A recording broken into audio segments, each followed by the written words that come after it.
Hmm. Voilà. Le mindset qu'il faut avoir pour faire 1 million, en tout cas par rapport à moi, mon expérience personnelle, tu Voilà. vois, des chiffres qu'on a pu réaliser, c'est vraiment, je dirais, Bonjour, bienvenue à toi, personne extraordinaire. Encore une fois, un invité de haut level, hein, un invité de haut niveau dans le e-commerce.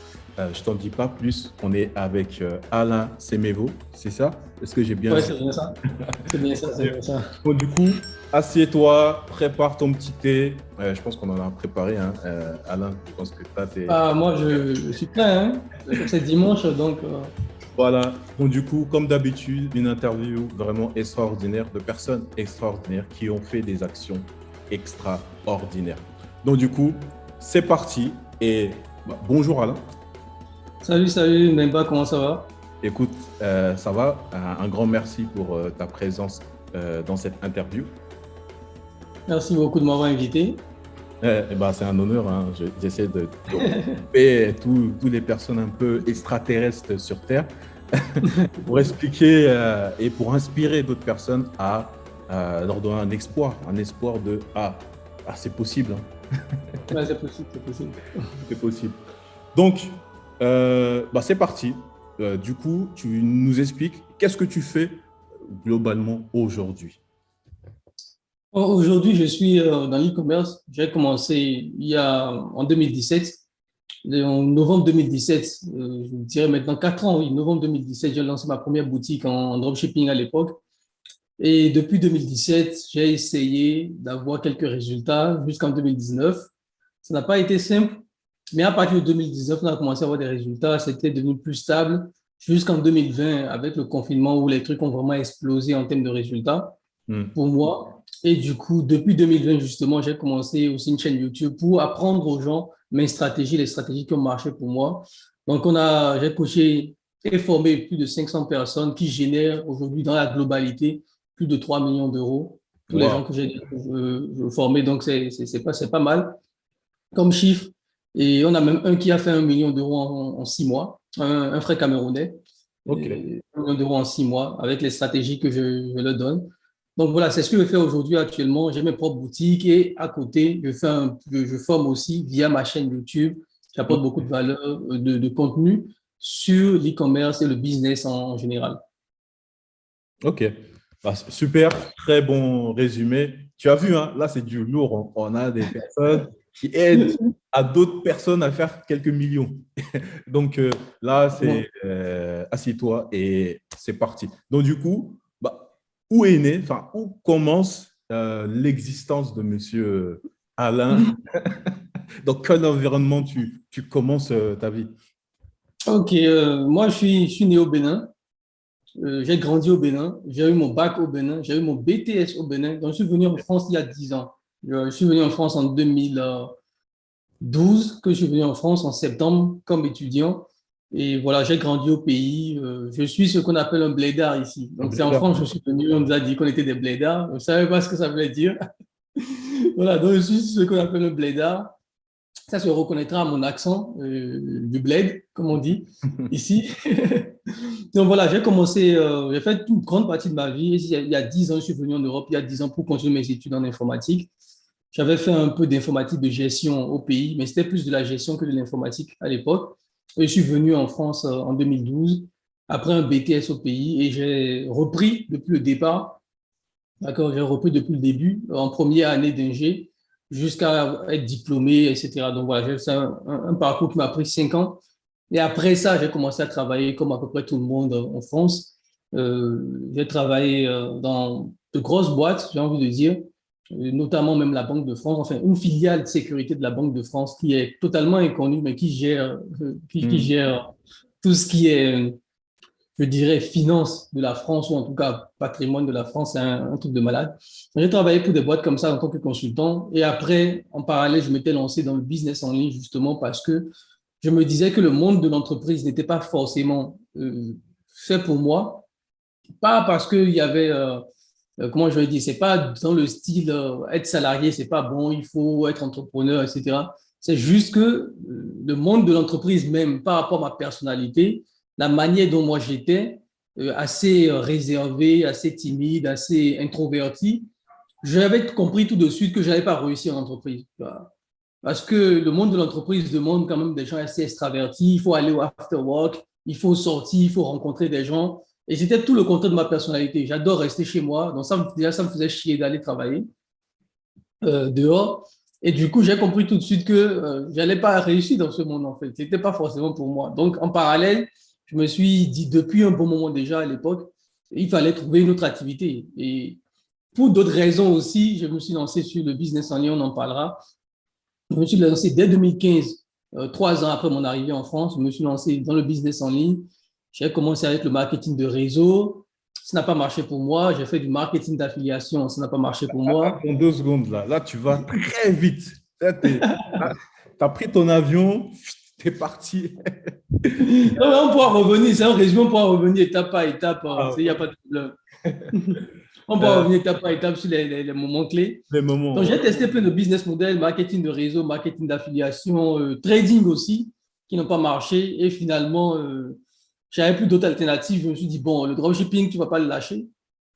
Peu importe ce qui va se passer. Et c'est ce qui fait que pendant 2 ans, malgré les défaites, malgré les problèmes, malgré tous les doutes, les incompréhensions, je n'ai pas abandonné. Je me suis dit, bon, voilà, il fallait persister en fait.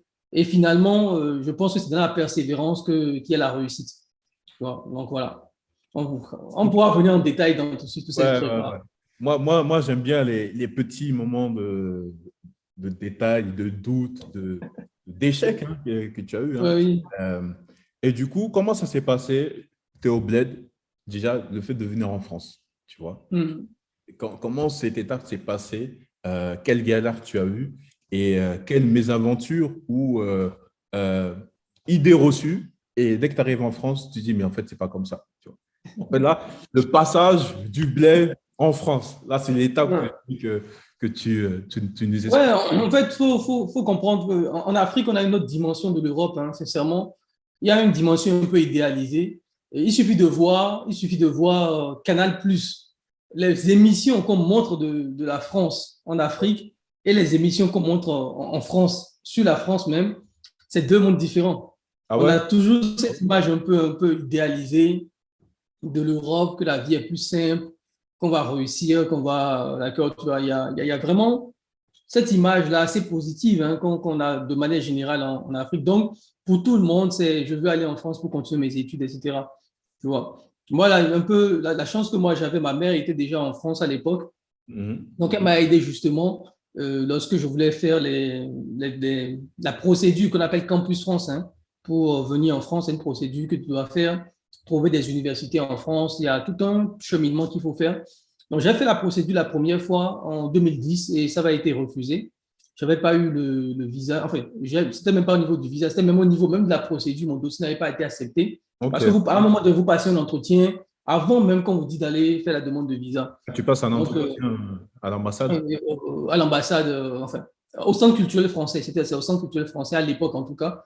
Vous devez passer un entretien là-bas. On vous demande pourquoi vous voulez aller en Europe, c'est quoi vos objectifs, vos motivations, etc. Et il fallait aussi trouver une université qui allait accepter ton dossier. Donc, c'est dans ce processus-là que moi, j'avais déjà été recalé. Donc, je n'étais même pas parti au niveau du visa. Et Bizarre. du coup, ça, c'était juste après le bac. Donc, comme ça n'a pas marché, bon, j'ai fait la première année, la deuxième année au Bénin. Et après, justement, pendant le BTS et tout, je m'étais repréparé. Vu que je savais déjà comment ça marchait, j'avais déjà l'expérience, je savais là où j'avais fait des petites erreurs. Donc, quand je suis venu, j'ai soumis tous les documents qu'il fallait. C'était assez rapide, assez simple. Et il faut dire aussi que lorsque se lance dans une procédure comme ça et qu'on ne connaît rien, qu'on n'a pas. Moi, j'étais seul au pays, tu vois. Je n'avais pas forcément de parents qui allaient m'aider. Ok. Ma mère aussi ne comprenait pas du tout comment ça marchait. Donc, la première fois, je devais aller moi-même aller comprendre les choses, tu Hmm. vois, aller demander aux gens comment ça marchait, etc. Donc, avec l'expérience de la première fois, la deuxième fois, je savais exactement quoi faire, tu vois, à quelle étape il ne fallait pas merder, etc. Et quoi dire pendant l'entretien d'embauche, etc. Enfin, je dis embauche, l'entretien pour valider le dossier de Campus France, quoi dire exactement, etc. Et voilà, donc c'est passé. Et c'est comme ça qu'après, je suis allé faire la demande de visa et tout. Et voilà, l'université aussi a accepté en France. C'était une école privée, justement. Bon, à l'époque, on voulait juste une école. On s'est dit, arrivé en France, on verra. On Il fallait verra. juste prendre une école, tu Ouais. vois. Donc, on a pris une école privée comme ça et quand je suis venu, je suis allé dans l'école. Alors qu'on n'avait même pas le budget pour payer l'école, hein. On n'avait pas Ah le ouais, budget, mais bon, on n'avait même pas le budget parce qu'il fallait payer 10 000 euros l'année. l'inscription, quoi. Il fallait juste Il fallait juste l'inscription. En fait, l'idée, c'était de dire, on prend une inscription, on vient et après, on avise, tu vois. la vise. Quand on sera sur le terrain, on va aviser, tu vois. Donc, Ok. quand on est venu sur le terrain, on a vite constaté que c'était l'une des meilleures écoles en informatique de France. On a dit, merde, qu'est-ce qu'on fait? Est-ce qu'on laisse tomber ou on continue, tu vois? Donc, Écoutez, j'ai décidé. Tu dis? écoutez combien à l'école à l'époque? 10 000 euros l'année. 10 10 000 000 euros euros l'année. l'année. Ah oui, c'est un Ouais. budget hein, en sortant C'est un du budget. Bénin, là. Surtout qu'à l'époque, l'école était gratuite. Enfin, l'université était gratuite en France pour les étrangers. Ah, Bon, l'université? ouais. Parce qu'avant, jusqu'en 2017, jusqu'à Macron, l'université était gratuite pour tout le monde en France. Et les L'école est écoles gratuite en privées? France. Tu vois, même quand tu viens du bled et que tu n'as pas la nationalité française, c'est gratuit. Tu Ah, payes juste la Sécu, 400 euros, un truc comme oui. ça, par an et c'est terminé, comme n'importe qui en fait. Et c'est à partir de Macron maintenant qu'on a commencé à taxer les étrangers. 3 000 euros en licence, enfin, première année jusqu'à troisième année, 4 500 ou 5 000 euros, master et 7 000 euros doctorat, des trucs comme ça. Enfin, bref, Oui, les ils ont mis écoles maintenant. privées aussi, c'était gratuites, les écoles privées, ou c'était que juste Non, les... les écoles privées ont toujours été payantes, même pour les Français. Voilà, Les ok, écoles privées, pour tout le monde, ça a été payant. ok. Quand j'étais de l'école, il fallait justement payer l'école, tu vois, parce qu'il n'y a pas le budget pour faire le paiement, il n'y a pas l'argent pour payer. Ma mère gagne le SMIC en France, 1100 euros. Elle ne peut pas payer une école à 10 000 euros, c'est tout son salaire qui passe. Donc, la seule solution, c'est de se mettre à travailler. Donc, à l'époque, je suis allé voir la directrice de l'école, une dame très sympa qui m'a beaucoup aidé même après. Et je suis allé la voir et elle m'a dit, OK, bah, tu pourras payer l'école à la fin de l'année, tu vois. Les 10 Donc, 000 je euros. pouvais payer l'école, voilà, en août, c'est juillet, août, au lieu de le payer en septembre, en fait, tu vois. Donc, ça me permettait toute l'année de travailler et de gagner de l'argent pour venir payer l'école. Voilà, c'était un peu ça. Mhm. Ok. Donc, tu commences à travailler en parallèle de tes études. Est-ce que tu Ouais. réussis à gérer les deux en même temps? Oui, mais de toute façon, tu n'as pas le choix. Il n'y a pas une question de est-ce que. Il n'y a pas de est-ce que. Tu n'as pas le choix. Parce qu'il faut payer l'école. Si tu ne payes pas l'école, mais voilà, tu es à la porte. Et Mhm. déjà que les gars, ils sont assez indulgents. Sincèrement, à l'école, ils ont été vraiment compréhensifs. Parce qu'à l'époque, je suis allé voir la directrice, j'ai dit, écoutez, je ne peux pas. Je ne peux pas payer. On n'a pas les moyens pour payer ça. En plus, je suis étranger. Les banques refusent parce que les banques refusent de me faire un prêt étudiant. En plus, ma mère n'a même pas le salaire minimum pour faire un prêt étudiant de 50 000 euros parce qu'il faut comprendre qu'on fait le prêt étudiant 10 000 euros à l'année. Pour 5 ans, ça fait 50 000 euros. Elle ne peut même pas faire ce prêt-là. Elle ne peut même pas garantir ce prêt étudiant. Donc, du coup, il faut travailler pour payer les 10 000 euros. Tu vois. Donc, du coup, j'ai tout fait. J'ai donné des coups de maths, j'ai distribué des flashs dans le métro, dans la rue. J'ai géré la bibliothèque de l'établissement à raison de 200-300 euros par mois. J'ai gratté toutes les bourses possibles. Le prof de maths, j'étais assez bon en maths. Bon, je pense que c'était à cause du blé, j'étais assez bon en maths. Donc, le prof de maths m'aimait bien. Et Mhm. il m'a fait une lettre et tout pour déposer à la mairie pour que je puisse avoir 500 euros de bourse. Mhm. J'ai tout fait, j'ai tout gratté. Tu vois, donc voilà, c'était un peu ça pour pouvoir payer la scolarité de l'école. Ouais, et du coup, comment ça s'est passé le logement, du coup? Parce que... Parce que quand je suis venu en France, Ouais. j'habitais à peu près à 2h, 2h30. J'habitais dans un petit village qui est dans le 77. C'est à côté de Nemours. Donc, il fallait 2h ou 2h30 pour aller sur Paris, tu vois, dans le 94. L'école était au bord du 13e, genre Kremlin-Bicêtre, donc c'est à côté du Kremlin. Et là, mais là où nous on allait, en première année, on allait dans d'autres locaux qui étaient à Villejuif, tu vois. Donc, il Ah, fallait 2h pour aller là-bas, en 2h, 2h30. Donc, je prenais le train de 5h08, je me rappelle très bien, 5 heures, pour oui. être à l'école à 7h30. Tu vois, j'avais un train à 5h08, je te jure. Ouais. C'est à l'IR pour aller à l'école à 7h30, tu vois, pour tomber à l'école. Donc, et le soir, je revenais à la maison, il était à 22. J'avais à peu près 4 heures, tu vois, à peu près 4 heures de trajet, voire 5 heures de trajet par jour qu'il fallait faire pour aller dans l'école d'ingé. Donc, ce que j'ai fait à l'époque, j'ai pris ma valise. Donc, les dimanches soirs, j'arrivais à l'école et je dormais jusqu'au vendredi. Je dormais à l'école jusqu'au vendredi Ah, tu dormais à pour l'école. travailler toute la nuit. Donc, toute la nuit, je restais là-bas, je dormais à l'école. Et tu dormais où? Au début, je dormais en salle de classe. Au début, quand j'étais là, je dormais en salle de classe au début. Et après, justement, quand j'ai commencé à gérer la bibliothèque, Parce que j'ai un frère camerounais qui était là-bas, qui avait tous les secrets, les circuits. Il m'avait dit, ouais, inscris-toi pour gérer la bibliothèque et tout. En plus, là, c'est bien chauffé et tout ça. Donc, je me suis inscrit pour gérer la bibliothèque. Et à l'époque, j'ai acheté un sac de couchage, tout ça, et je venais dormir à la bibliothèque. Ce qui Ah, était intéressant, c'est que l'école ne ferme jamais. C'était ouvert 24 heures sur 24 toute l'année. Tu vois, donc tu pouvais venir à l'école à 3 heures du matin, c'était ouvert ah et oui. tout. Donc, du coup, c'était assez intéressant. Et le matin, il y avait des douches en bas et bah, c'était de l'eau glacée, hein, de l'eau normale, c'était pas de l'eau chauffée, de l'eau chaude. Donc, du coup, j'avais ma petite serviette que je trempais et tout pour me nettoyer le corps et tout. Donc, j'ai fait ça donc, tous les dimanches soirs, j'arrivais à l'école et je restais à l'école jusqu'au vendredi. J'ai fait ça pendant un moment jusqu'à ce qu'un ami, enfin quelqu'un de l'établissement, un jour m'a dit, mais pourquoi tu dors en salle de classe? Je dis, bah, j'habite trop loin, j'ai pas le temps en plus. J'étais dans une école d'ingé qui était assez difficile, hein. Il fallait rattraper beaucoup de choses, beaucoup de notions que je n'avais pas forcément. Donc, du coup, il fallait toute la nuit, je devais passer du temps à travailler pour rattraper ces notions parce que tu es en face de gens, tu es en face de gens qui ont commencé l'informatique à l'âge de 9 ans, 8 ans, c'est des petits génies. Les gars, ils sont extrêmement brillants. Et derrière, moi, j'ai mon premier ordinateur à l'âge de 20 ans, tu vois. Et Hmm. avant, on traîne dans les cybercafés. Donc, du coup, tu comprends très vite que tu ne peux pas rivaliser avec ces gars-là. Donc, il fallait travailler 2 fois plus dur, 3 fois plus dur. Et les week-ends, il fallait aussi aller au supermarché parce qu'à un moment donné, j'ai signé même un CDI à Monoprix à l'époque, sincèrement.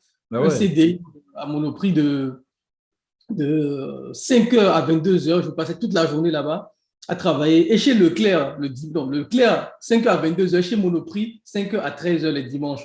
Tu vois, donc j'enchaînais, tu vois, Oui. j'enchaînais comme ça Ah tous oui. les trucs et tout à l'époque, tu vois.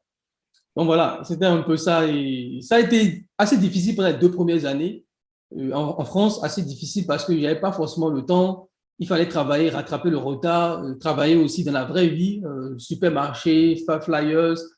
Je donnais aussi des cours de maths pendant la semaine.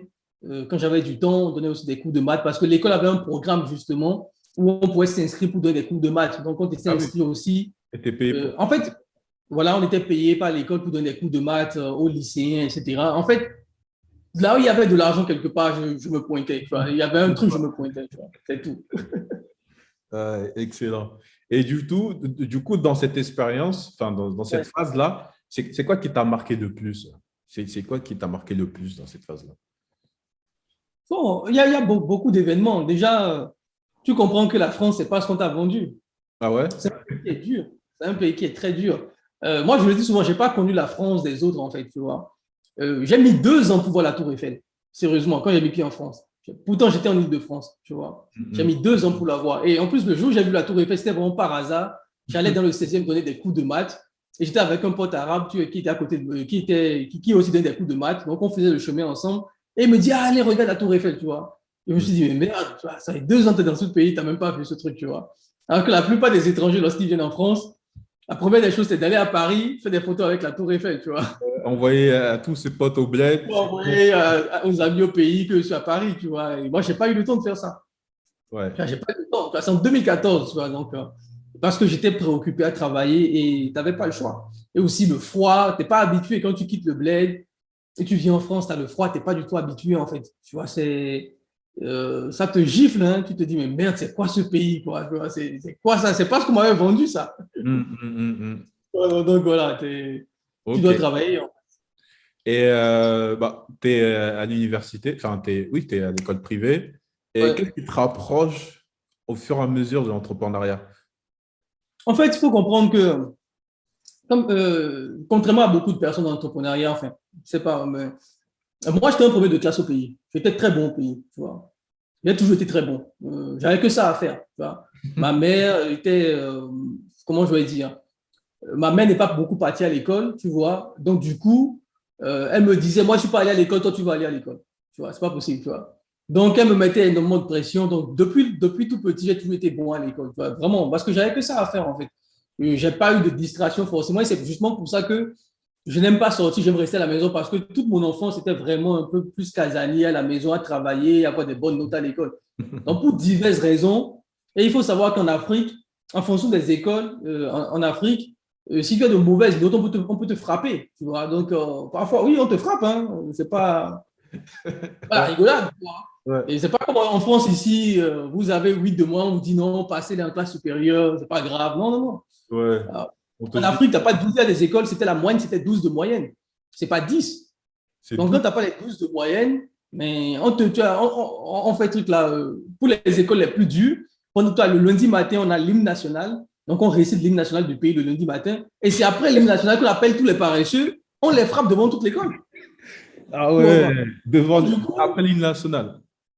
après l'hymne national, on frappe tous les paresseux, tu vois, tous les gens qui n'ont pas eu la moyenne et tout. Donc, Ah tout de ouais, suite, on comprend que c'est tu ne peux chaud. pas te permettre de pas travailler, tu vois. Donc, moi, j'étais assez bon, naturellement, et avec beaucoup de T'as pas trop boulot. frappé.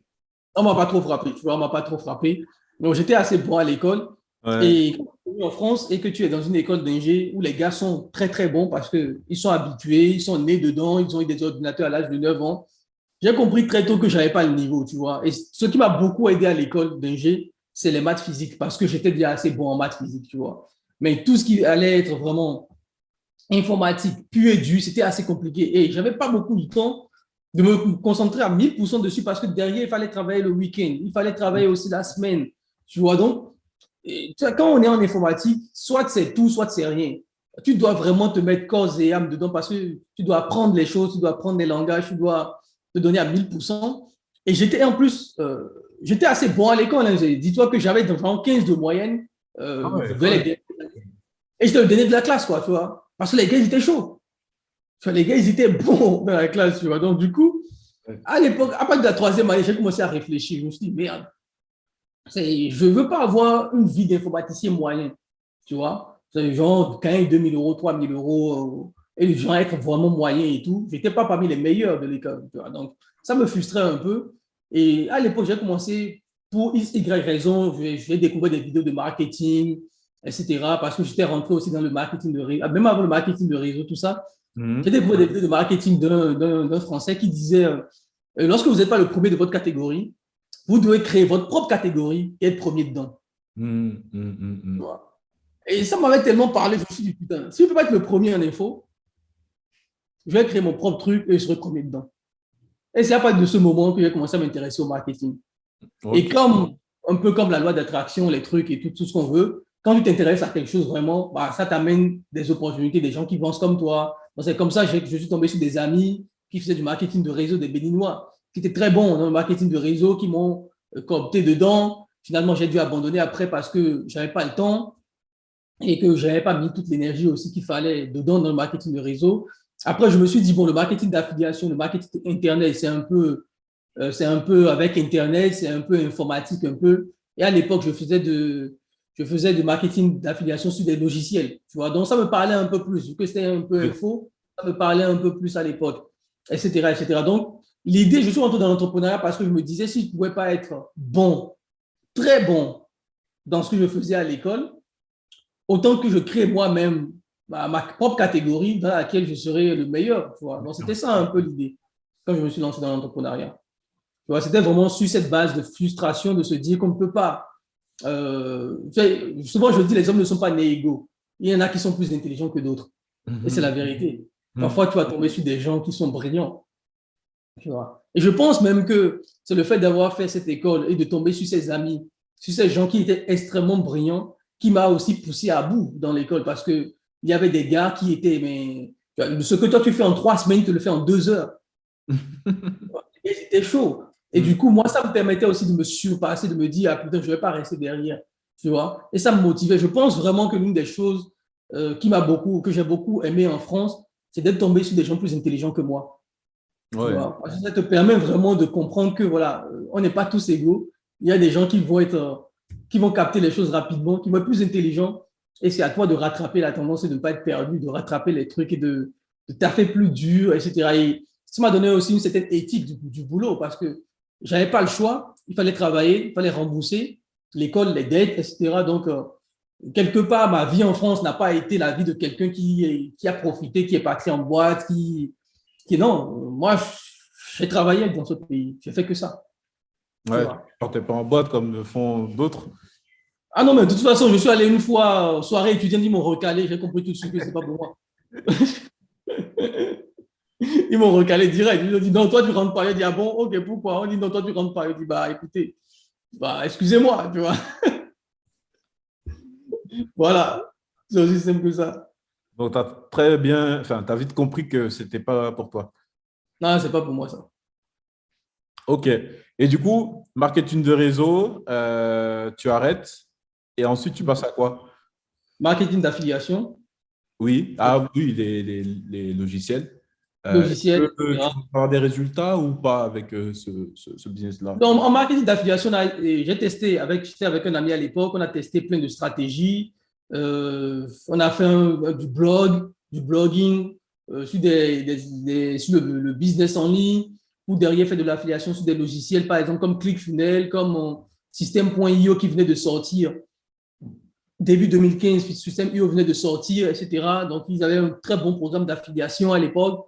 Donc, voilà, j'ai testé plein de trucs d'affiliation sur des outils, justement.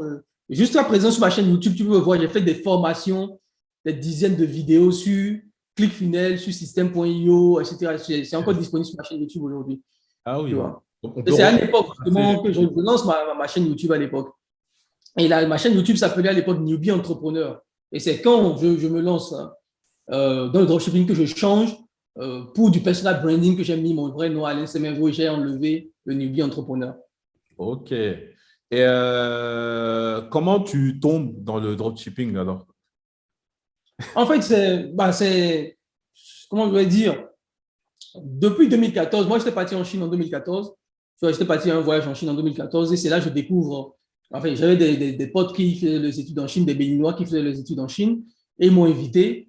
Donc c'est là-bas que je pars en Chine pour la première fois. Ils me montrent AliExpress, Taobao, ils me montrent les trucs, les sites en ligne chinois qui étaient sortis à l'époque. Donc quand je reviens en France, j'ai créé un groupe Facebook c'est un groupe qui doit avoir à l'époque 3000, 4000 membres où je partageais des liens d'affiliation de produits AliExpress, tu vois. Donc, c'est comme ça que j'ai commencé. Donc, ça me générait 1% jusqu'à 8%. Je ne gagnais rien avec peut-être 50 euros par mois, des trucs comme ça, tu vois. J'ai commencé un peu comme ça. Et un jour, bah, publicité Facebook, hein, je vois un mec, Sébastien Cerise, qui fait une publicité Facebook pour dire que voilà, tu peux passer par AliExpress, créer ta propre boutique et les Chinois vont envoyer le truc, etc. Donc, moi, ça me parle directement. Je me dis, mais c'est quoi cette histoire-là? En plus, c'est toi qui fixes les prix. Et il faut savoir qu'à l'époque, les trucs étaient tellement pas chers sur AliExpress. Vraiment, Ouais. il y avait des téléphones portables à 30 euros, des Android et tout, 30 euros. À l'époque, j'ai envoyé plus de 10 téléphones portables à la famille au Blade. Des téléphones à 30 euros, 40 euros, 50 euros, tu vois. C'était magnifique. Donc, et tu pouvais prendre un truc à 2 euros que tu pouvais vendre à 10 euros ou 15 euros. Donc, moi, tout de suite, ça m'a parlé, ce business model. Et c'est comme ça que j'ai commencé à me renseigner dessus, à regarder des vidéos YouTube de gens qui en parlaient. À l'époque, il n'y avait pas beaucoup de monde qui en parlait en France. Il y avait très, très peu de personnes. Donc, je regardais beaucoup de vidéos américaines pour comprendre c'est quoi le dropshipping, etc. Et finalement, je me suis lancé vers 2017. C'est un peu comme ça, en fait. OK. Je ne me suis pas lancé tout de suite. Je me suis lancé un an après avoir connu le dropshipping. Parce que bon, j'étais déjà dans d'autres business models. Je faisais de l'affiliation, je faisais d'autres choses. Mais bon, à un moment donné, je me suis dit, bon, il faut être focalisé sur un seul truc, il faut être focus sur un seul truc. Et j'ai pris le dropshipping pour avancer, en fait. Ah, excellent. Donc, tu commences le dropshipping et comment ça se passe les débuts dans ce business-là? Oui, les débuts, c'est comme, je pense que c'est comme tout business model. C'est dur, c'est difficile parce que tu as toute l'espérance, tu vois. Tu te dis que ouais, ça va, je vais lancer, je vais faire 10 000 euros par jour comme tout le monde, etc. Et tu lances. Et je me rappelle même quand j'ai lancé ma première boutique, dans la journée, j'avais déjà fait 2 ventes, 3 ventes. Je me dis, ah ouais, tout ce truc-là, c'est fou, tu vois. Ah ouais, Et le après lendemain, les ventes. dès le premier jour, tu vois, je fais déjà 2, 3 ventes. Le lendemain, je fais une vente. Après, ça ne marche plus. Après, je relance d'autres boutiques. Tu vois, donc c'est en fait, au début, tu te dis que ouais, ça va aller vite. Et finalement, ça ne va pas aussi vite que ça.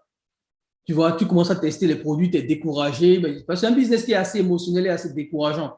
Parce que tu y mets énormément de temps, même de l'argent. Tu investis beaucoup dans ce business model pour tester les publicités, tester les choses et tout. Et parfois, quand le résultat n'est pas là, il y a beaucoup de périodes de découragement. Donc, pendant ces 2 ans d'échec, je me suis beaucoup découragé. Il y a des fois où j'ai laissé tomber pendant un mois, 2 mois, Ah ou ouais? parce que j'ai le budget, ou parce que j'étais un peu démoralisé. Je me disais, bon, peut-être que ce n'est pas fait pour moi, ça ne va pas marcher pour moi. Mais ce qui a fait que j'ai quand même continué, c'est parce que je m'étais dit, j'avais vu mes amis, en fait, qui avaient réussi dans les autres business models. Ok. Par exemple, j'ai aujourd'hui enfin, une connaissance aujourd'hui de celui qui m'avait mis dans le marketing de réseau à l'époque, qui est très connu, hein, Rodrigue Sodansou. Il a une très connu, il fait des conférences partout dans le monde aujourd'hui. Et aujourd'hui, il est multimillionnaire. Tu vois? Et moi, j'avais abandonné. Quand j'ai commencé le marketing d'affiliation aussi, j'avais eu des gens aussi, tu vois, tu étais dans les groupes Facebook, tu te liais d'amitié comme ça, dans les groupes Facebook avec des gens qui parlaient d'affiliation. Et eux, aujourd'hui, ils ont des chaînes YouTube, ils génèrent de l'argent. Ah ouais. Et moi, j'avais abandonné. Et c'est là que je me suis dit, non, toi, là, je ne vais pas abandonner, tu vois.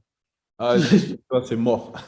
Toi, c'est mort, tu vois, c'est pas possible. C'est ce qui fait qu'on ne peut pas dire qu'un business model ne marche pas. Ce n'est pas parce que moi, j'ai échoué ou bien j'ai abandonné en marketing de réseau, j'ai abandonné en marketing d'affiliation, que j'irai crier derrière que non, c'est du fake, ça ne marche pas. Non. Puisque je connais des gens personnellement qui aujourd'hui vivent de ça, qui ont une réussite avec ça, tu vois. Et c'est justement à cause de ça que je me suis dit, bon, ce petit commerce-là, je ne vais pas l'abandonner.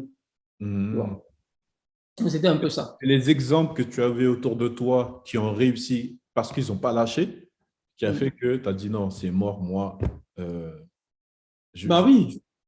Je ne vais pas d'abandonner comme ça. Oui, je ne vais pas abandonner comme ça. Et aussi, bon, quand je me suis mis à travailler, je suis passé en alternance.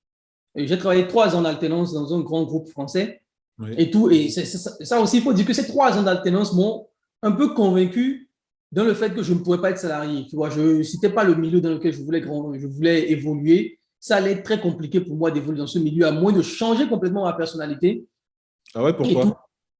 Non, parce que comment je vais dire, le milieu du salariat et tout, en tout cas de ce que moi j'ai expérimenté en France, moi personnellement, je n'ai pas du tout apprécié. Tu vois, il y avait ce côté un peu très politisé de la chose, des gens qui ne foutaient rien, mais qui, à force de courir dans tous les sens, on pensait qu'ils faisaient quelque chose. Finalement, c'est les gens qui bavardaient beaucoup, qui étaient promus par les gens les plus compétents. Le fait qu'on parle derrière les gens, tu vois. Vraiment, parfois, c'était méchant. Hein. Et tu vas voir que voilà, ton boss va rigoler avec telle personne et derrière, il va le saboter complètement et tout. Et moi, il y avait un truc qu'on m'avait dit, si tu veux savoir ce qu'on pense de toi derrière ton dos, écoute ce qu'on dit des autres en ta présence. Tu vois, si tu veux savoir ce qu'on pense de toi en ton absence, écoute ce qu'on dit des autres en ta présence. Et moi, je me dis déjà que, bon, putain, si moi je ne suis pas là, on doit aussi être en train de me saquer derrière, tu vois. Donc, cette ambiance a fait que je me suis beaucoup renfermé en entreprise. En entreprise, je n'allais pas au after work, je ne parlais pas avec les gars, je déjeunais même pas avec les gars, j'amenais ma nourriture de la maison et je mangeais à la cantine. Je ne me mélangeais pas du tout. J'étais vraiment à part parce que je n'aimais pas du tout cette atmosphère et je ne voulais pas aller faire le lèche-cul pour avoir des positions, tu vois, aller cirer des pompes pour avoir des positions, tu vois, ça ne m'intéressait pas du tout. Enfin, donc, très rapidement, je me suis dit que bon, soit tu vis dans ce monde comme ça, ce que beaucoup de gens font. Je ne suis pas là pour dire que être salarié, c'est mauvais. Il y a des gens qui ont de réussite en tant que salariés dans des bonnes boîtes, dans des boîtes qui leur permettent de s'épanouir, tant mieux pour eux. Mais moi, l'expérience que j'ai eue en 3 ans d'alternance dans la boîte dans laquelle j'étais m'avait extrêmement dégoûté. Peut-être que je ferai des vidéos pour aller plus en détail sur les trucs qui sont passés. Mais m'avait extrêmement dégoûté. Et je m'étais dit, bon, mec, tu n'as pas trop le choix. Il ne faut pas lâcher cette histoire-là. Donne une chose qui t'a vraiment dégoûté. Tu vois, la chose là qui t'a vraiment dégoûté et tu t'es mis à fond sur ton entreprise. Non, par exemple, comment je vais dire, il y a une expérience quand j'avais fait ma procédure de naturalisation. Oui. Quand tu fais ta procédure de naturalisation, on te demande justement d'envoyer une lettre, etc., d'envoyer des documents de l'entreprise pour te soutenir, tu vois, parce que tu n'es pas français, etc. Mais naturalisation, ça veut dire quoi pour des gens qui ne comprennent pas? Quand tu veux te naturaliser, quand tu prends la naturalisation française, tu n'es pas décret, tu vois. Okay. Donc, on va te demander des documents, justement, et même des documents de l'entreprise, justement, pour t'aider dans ce support. Okay. Et à l'époque, mon chef, il avait refusé. Et il a refusé, c'est pas ça le problème. Tu vois, à l'époque, c'est que on était à la cantine et moi, je lui avais demandé en disant, en plus, c'est un Africain en plus. C'est un Africain. Ah ouais. C'est un Africain en plus. Donc, moi, je suis allé le voir, j'ai dit, tonton, sincèrement, là, il faut que tu m'aides, c'est mon avenir qui est ici. Ouais. Fais quelque chose. tout, tu vois, etc. Et je ne vais pas dire sa nationalité, mais c'est un Africain dans tous les cas. Et il fait quelque chose pour moi, tout ça et tout. Et il me dit, OK, je vais réfléchir, etc. On verra bien, tout ça, tu vois. Et on est à la cantine. Il y a la juriste de la boîte qui passe et tout. Il appelle la dame. Bon, je vais inventer un nom, c'est pas clair, mais Pauline, tu vois. Ah, Pauline, s'il te plaît, et tout. Et ben, il y a Alain qui m'a demandé de lui faire du faux, de l'usage de faux, parce que en fait, on demande est-ce que l'entreprise va t'embaucher, tu vois, à plein temps? Est-ce que tu comprends?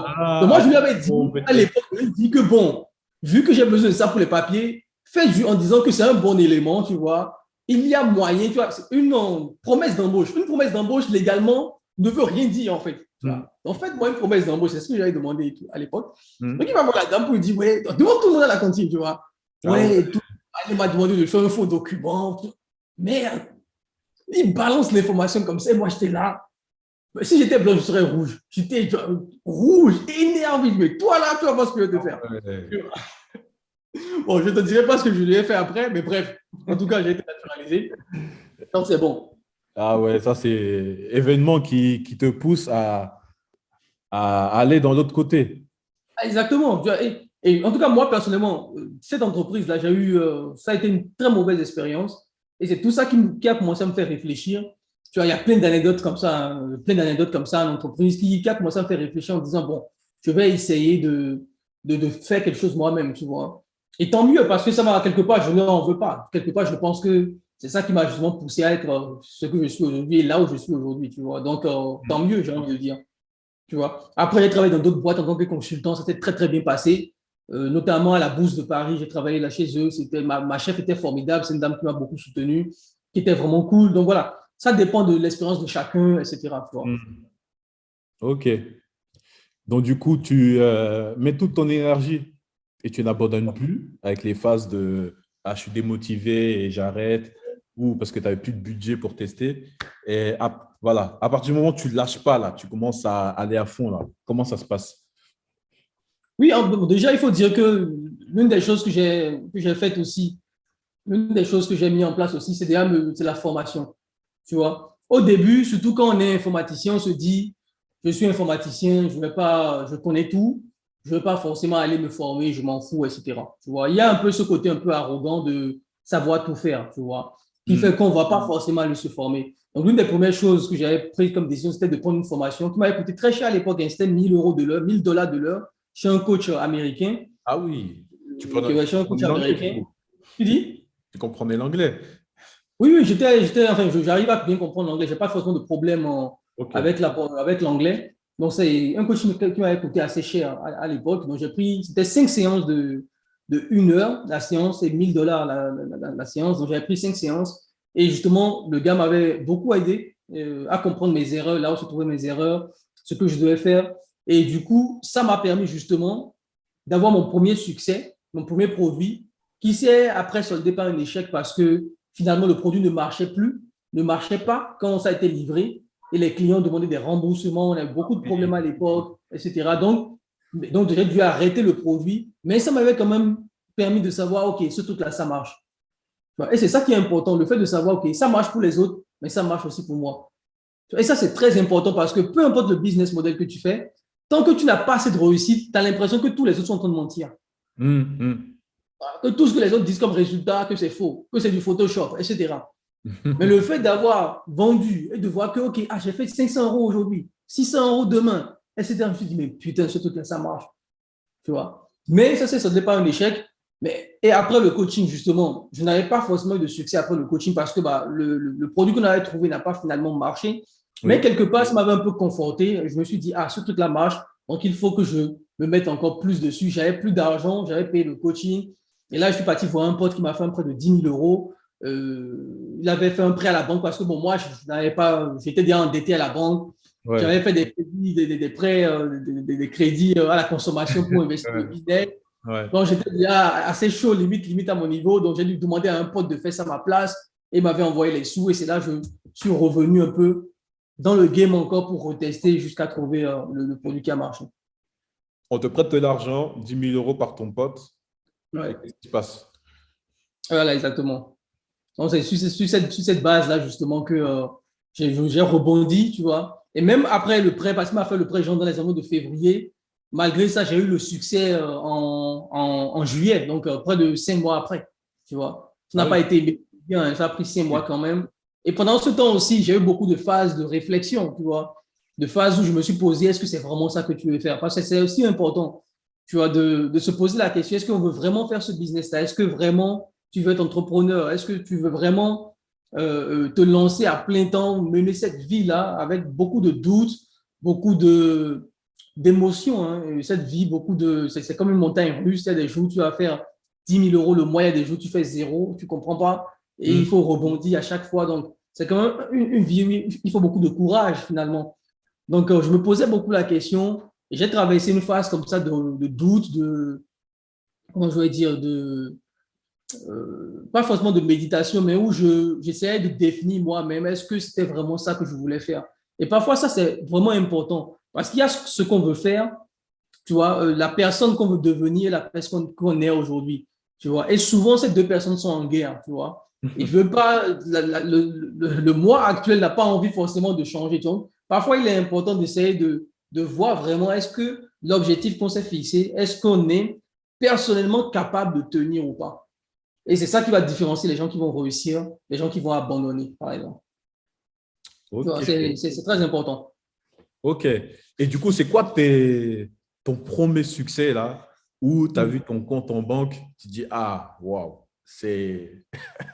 Oui, le premier succès qu'on a eu, à fin du mois de juillet, août, c'était un produit de blanchiment dentaire. C'était une sorte de brosse à dents, si tu veux, Ok. de blanchiment dentaire. C'est le premier produit qu'on a eu qui a extrêmement, extrêmement bien marché et qui, en moins de 2 semaines, on avait fait 25 000 €.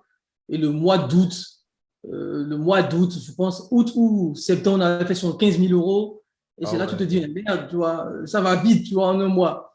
Et c'est ça qui est magique dans ce business model, c'est que quand ça prend, ça va vite.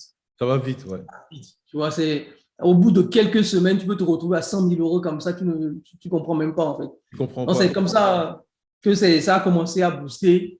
Ouais. Et, et aussi avec ce produit-là, on a eu d'autres problèmes parce que les problèmes viennent toujours. C'est ça le truc de l'entrepreneuriat. Oui. Ce que moi je dis souvent dans l'entrepreneuriat, c'est que notre métier, c'est de résoudre des problèmes, c'est de trouver des solutions. Tu vois, le métier, c'est de trouver des solutions. Tu vois, Hmm. donc parfois, il y a des problèmes. J'ai été bloqué sur Facebook, PayPal m'avait bloqué parce que du jour au lendemain, tu passes de 10 €, 20 € à 1 000 €, 2 000 € par jour. Tu vois, PayPal te bloque direct.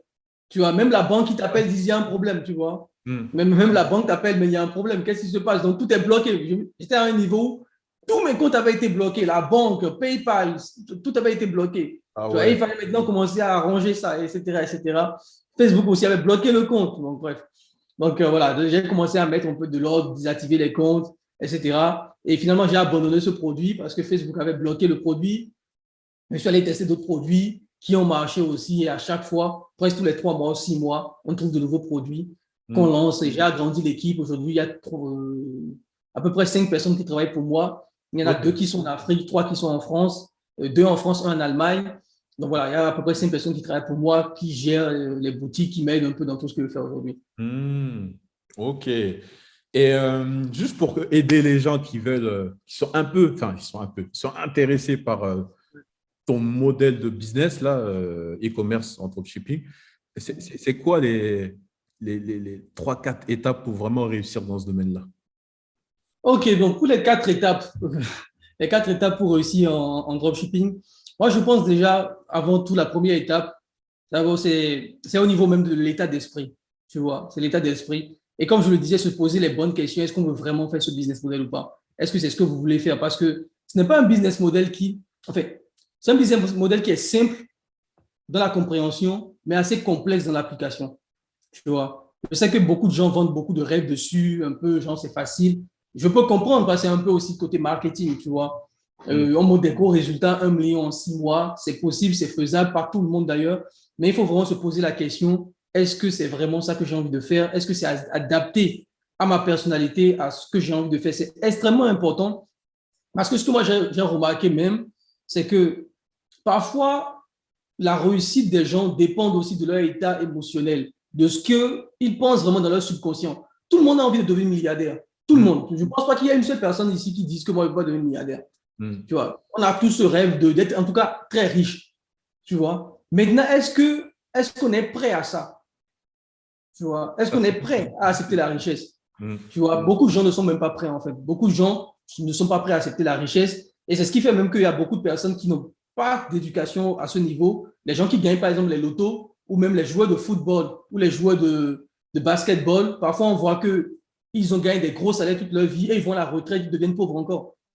Tu vois? Donc c'est extrêmement important de définir soi-même le chemin qu'on veut parcourir dans sa vie. Est-ce qu'on veut vraiment faire ce chemin-là? Et à partir de ce moment, on ne peut plus abandonner. Je pense que c'est ce que moi aussi j'ai fait parce que les gens abandonnent très vite. Peu importe le business model, les gens abandonnent très vite.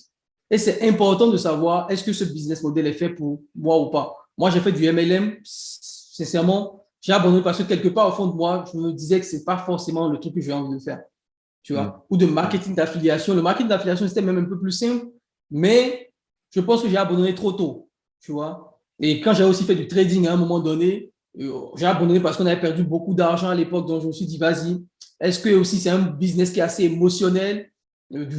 Ça balance tout le temps, etc. Donc, c'est important d'avoir le mindset, tu vois. Ouais. La deuxième étape, c'est vraiment la formation. Il faut se former. Les gens sous-estiment beaucoup ça. Beaucoup de gens se disent que bon, c'est en ligne, je peux le faire. Mais le problème, c'est qu'il y a tellement d'informations en ligne qu'il y a tout et son contraire. Tu vois. Et c'est extrêmement important. Les gens les plus riches sont ceux qui se forment le plus. Moi, le budget que je mets chaque année en formation, c'est énorme. Même l'expert comptable voit que mon deuxième poste de dépense après le business, les publicités Facebook, c'est la formation, c'est les coachings, c'est le mentorat, etc. Parce qu'il y a des gens qui connaissent des choses que je ne connais pas et ça me permet justement d'aller voler leur cerveau, d'aller voler ce qu'ils ont appris, tu vois, et justement de l'appliquer pour aller vite.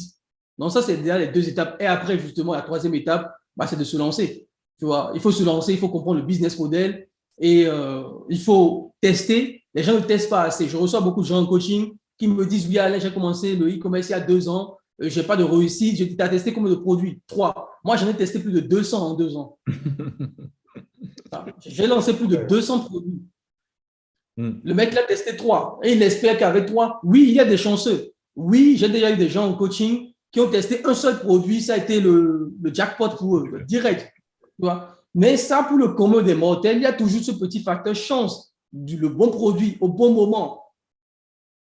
Ça arrive, tu vois. Mais pour les autres, ce n'est pas comme ça. Pour les autres, vous allez devoir tester, etc. Donc, tester beaucoup de produits, ne pas abandonner. Et la quatrième étape, justement, c'est la persévérance. C'est vraiment ne pas abandonner. Tu vois, si tu es convaincu que tu as envie de faire ce business model, que c'est ça qui correspond à ta personnalité, à ce que tu as envie de faire dans ta vie, la prochaine étape, c'est de ne pas abandonner. Okay. C'est de résister, de travailler dur, de rebondir. D'accord? Il y a des fois où ça ne va pas forcément marcher, mais il faut savoir rebondir justement et se poser les bonnes questions. Est-ce que j'ai les bonnes stratégies? Est-ce que je ne suis pas en train de faire les mêmes choses en espérant avoir des résultats différents? Peut-être qu'il faut que je change la stratégie. Tu vois? Peut-être que je ne teste pas assez de produits ou bien je ne teste pas assez de produits, etc., etc. Tu vois? Donc, c'est très important de pouvoir mettre ces étapes en coordination. D'accord? Première étape, le mindset, avoir une état d'esprit, être sûr que voilà, c'est ce qu'on a envie de faire. On est déjà calé avec soi-même. Deuxième étape, la formation. Ça, c'est clair. Dans tout business, il faut se former, prendre des coachings, prendre des formations en ligne si on peut. Ou voilà, le coaching est toujours mieux parce que tu peux parler avec quelqu'un, te faire avoir des feedbacks à peu près tous les jours. Après, il faut lancer et tester. Tu vois, parce qu'il y a un monde entre la théorie et la pratique. C'est un truc de fou. Quand j'ai connu le dropshipping en 2016, tellement j'ai regardé de vidéos sur ça que je conseillais même des gens dans les groupes Facebook alors que je n'avais pas lancé de boutique moi-même. Parce que théoriquement, je comprenais tout. Oui, oui, oui. Je comprenais tout. Tu vois, je savais exactement, mais c'était que théorique. Parce que je consommais énormément de vidéos YouTube sur le sujet. Donc, parfois, j'étais dans les groupes Facebook, les gens me posaient des questions. Je disais, ouais, c'est ça la réponse. Tu vois? Et ça donne une impression qu'on connaît. Enfin, on se dit, ouais, mais je connais. Et là, tu lances ta première boutique et tu comprends que tu connais rien. Entre la théorie et la pratique, tu vois, c'est pas du tout la même chose. Parce que l'école nous a habitués justement à ce truc où on apprend, on mémorise, on nous donne la même chose et on dit que c'est ça. Et tu as 20. Tu vois? Et là, tu apprends, tu mémorises et tu viens sur le terrain, c'est tout le contraire. Ouais. C'est tout le contraire. Tu vois. Et c'est ça qui m'a permis, surtout moi, de ne plus rester dans les dogmes, en fait. Genre, ouais, il n'y a que ça qui marche. Non, j'ai la stratégie, la meilleure stratégie, tu vois. Si tu n'as pas ça, ça ne non. Dans le dropshipping, au début, on disait il faut faire du monoproduit, après du multiproduit, après il faut faire ci. Et moi, j'ai remarqué que toutes les stratégies marchent. Toutes. Il y a des gens qui te disent que Facebook ne marche plus, c'est fini, Facebook est mort, il faut faire Pinterest. Alors que je connais des gens qui font 100 000 euros par jour en faisant de la publicité sur Facebook. Ouais. Il y a de tout, en fait.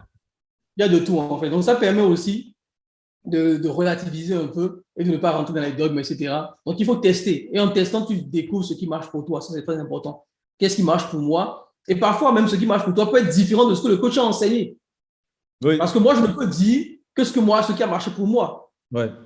Et c'est sur le terrain maintenant, justement, que toi, tu te rends compte que, OK, ça peut marcher pour le coach, mais maintenant, moi, je vais l'adapter. Moi, ça n'a pas marché pour moi. Moi, je vais faire telle stratégie. Et c'est ce qui fait souvent qu'en tant que coach, parfois, je suis obligé de donner toutes les stratégies possibles. Ah, tu donnes plusieurs options possibles pour savoir que, OK, tu as testé la publicité Facebook avec cette stratégie, ça n'a pas marché. Et c'est avec cette stratégie pour voir peut-être que ça a marché mieux pour toi, cette stratégie. Donc, tu peux tester différentes stratégies ou aller sur d'autres régies publicitaires, etc. etc. Donc, il n'y a pas une stratégie unique, magique qui existe, en fait. En fait, il y a toujours des choses qui vont marcher, tu vois, qui vont marcher. Par exemple, sur Facebook, on parle d'une stratégie ABO, les stratégies CBO, etc. Il y a des stratégies qui vont marcher. Mais ce qu'on a remarqué, c'est qu'en fonction des comptes publicitaires, en fonction de l'architecture de ton compte Facebook, il y a des stratégies qui vont mieux marcher pour toi. Tu vois, qui vont mieux marcher, qui vont donner des résultats meilleurs que si tu utilisais une autre stratégie. Tu vois. Voilà, donc surtout on trouve beaucoup ça sur Facebook où des gens vont te dire ah non, telle stratégie est morte, c'est fini, oubliez ça. Mais moi, je la lance, je fais 10 000 euros par jour avec ça. Ok, c'est pas que c'est mort. C'est juste que peut-être que c'est la stratégie qui marche le mieux pour moi. Après, tu peux combiner, après, tu peux déterminer ce qui marche aussi pour toi, tu vois, etc. Et en dernière instance, c'est aussi le produit. Tu peux avoir la meilleure stratégie publicitaire. Si ton produit n'intéresse personne, ils ne vont pas acheter. Ils ne vont pas acheter. Hein. Tu peux faire le meilleur marketing possible. Si ton produit n'intéresse personne, ils ne vont pas acheter. Voilà. Donc, en dernière instance, c'est le produit aussi qui fait que les gens font des ventes. Ok. Tu as dit persévérance en quatrième et le dernier, c'est le cinquième. Tu as dit 4 étapes, c'est la persévérance. Ouais, la persévérance. Troisième, il faut tester. Quatrième, il faut persévérer. De tester, tu cherches le produit, on va dire le gagnant, qui est aligné avec le bon marché, le bon moment, avec le bon entrepreneur en face. Exactement, c'est ça. Parce que je pense qu'avec le recul, c'est vrai que moi aussi, j'ai testé pas mal de choses et tu dis en fait, non, en fait, tout peut marcher. Tu vois, comme tu as dit, tu vas sur YouTube, tu vois tout et son contraire. Et ça marche. Et en fait, je pense que c'est, comme tu as dit au début, c'est état d'esprit, qu'est-ce que je veux, qui je suis, et voici un modèle de business. Est-ce que ça me convient, j'y vais. Et c'est là que les réussites, je pense, c'est quand tu as vraiment cet alignement, le marché, le produit au bon moment, avec le bon entrepreneur qui fasse, par rapport à son énergie, par rapport à ce qui fait que les trois alignés, il te fait des millions, alors que ça se trouve des mêmes personnes qui avaient le même business, peut-être un meilleur marketing, mais pas le bon entrepreneur, bah, il ne marche pas. Exactement, c'est ça. Moi, je suis persuadé qu'il y a une influence, c'est ce que les gens appellent loi d'attraction, etc. Je suis persuadé qu'il y a une influence de ton état d'esprit sur les résultats que tu obtiens, forcément. Ouais. Tu vois. Moi, l'un des trucs que j'avais remarqué par rapport à moi, par exemple, c'est que quand je commençais à faire des gros chiffres, je commençais à avoir peur et je faisais une bêtise pour tout faire foirer. Ah, tu commences à avoir peur de réussir. Exactement. Et je faisais une bêtise. Mais non, mais c'est vrai. Tu vois, et je faisais une bêtise qui allait tout faire foirer. Et c'est justement quand j'ai détecté ça, tu vois, que j'ai compris que parfois, la réussite aussi dépend de la manière dont tu te la matérialises dans ton esprit. Quand j'ai des étudiants qui ont énormément de mal, malgré tout le boulot qu'ils font, j'ai des étudiants qui ont été brillants, des mecs, tu leur dis n'importe quoi, ils le font. Et ils arrivent à réussir. Moi, ce que je leur demande souvent, pose-toi les bonnes questions. Est-ce que c'est vraiment ça que tu veux faire? Est-ce qu'il n'y a pas un blocage quelque part en toi? Un truc, tu vois, inconscient, qui n'est pas en train de te limiter, de te bloquer. De sorte à ce que bizarrement, tu vas prendre que des mauvaises décisions. C'est je pense qu'on sous-estime beaucoup ça, mais c'est très important. Il y a des gens qui l'ont naturellement. Il y a des gens qui ne vont pas se poser la question. Il y a des gens, tu les découvres, mais on dirait des entrepreneurs, ils sont nés comme ça. Tu vois, ils font les trucs, ils ne procrastinent jamais, ils font tous les trucs du tac au tac et tout. Tu comprends jamais. Les mecs, ils sont brillants, toi. Et il y a d'autres personnes, un peu comme moi, les gens normaux, où on doit travailler, on doit comprendre, analyser pourquoi ça n'a pas marché, pourquoi est-ce que ce n'est pas moi-même qui suis en train de me saboter, etc., etc. C'est extrêmement important. Moi, je me rappelle, à chaque fois qu'un produit ne marchait pas, j'étais soulagé. Je me disais, c'est un truc de fou. Je t'assure. Ah, c'est ouf. Hein. Tu vois, j'étais soulagé, tu vois, et j'allais me coucher tranquillement. Et je suis persuadé, je suis vraiment persuadé que c'est un sentiment qui arrive à beaucoup de personnes, même s'ils n'arrivent pas à mettre le nom dessus, ils n'arrivent pas à mettre le mot dessus, en fait. Je suis persuadé que c'est un sentiment que genre, lorsque ça ne marche pas, ils se disent que là, je suis revenu dans ma zone de confort. Et là, c'est bon. Ouais. Là, je me sens bien. Ouais. Et ça te permet de confirmer tes propres biais. Tu te dis, je savais, je n'étais pas bien dans ça. C'est pour ça que ça n'a pas marché. Donc, tu confirmes le fait que tu es nul, en fait. Donc, ça dans un cercle vicieux, alors. Mais dans un cercle vicieux, tu vas confirmer tout le temps tes biais, tes propres biais, en disant, oui, tu vois, ça n'a pas marché, donc voilà, ce truc n'est pas fait pour moi. C'est pas mon truc. Tu vois. Et c'est extrêmement important de déterminer ça. C'est pas facile. Moi, c'est ce boulot que j'ai fait. Et je t'assure, c'est comme de la magie. Quand j'ai compris ça, le mois qui a suivi, on a eu les résultats. Ce déblocage. Je t'assure, quand j'ai compris ça, le mois qui a suivi, on a eu les résultats. Et jusqu'à présent, c'est quelque chose qui m'arrive toujours. Jusqu'à présent, j'ai toujours ce truc. Quand je veux passer un certain niveau, il y a toujours ce blocage-là qui est là. Il y a toujours ce truc qui te dit non, tu as déjà fait 10 000 €, il faut rester là. Rester là. Il ne faut pas aller plus. Et tu commences à procrastiner bizarrement. Tu commences à faire beaucoup de choses, mais tu ne fais jamais le truc qui est la seule chose qui est essentielle.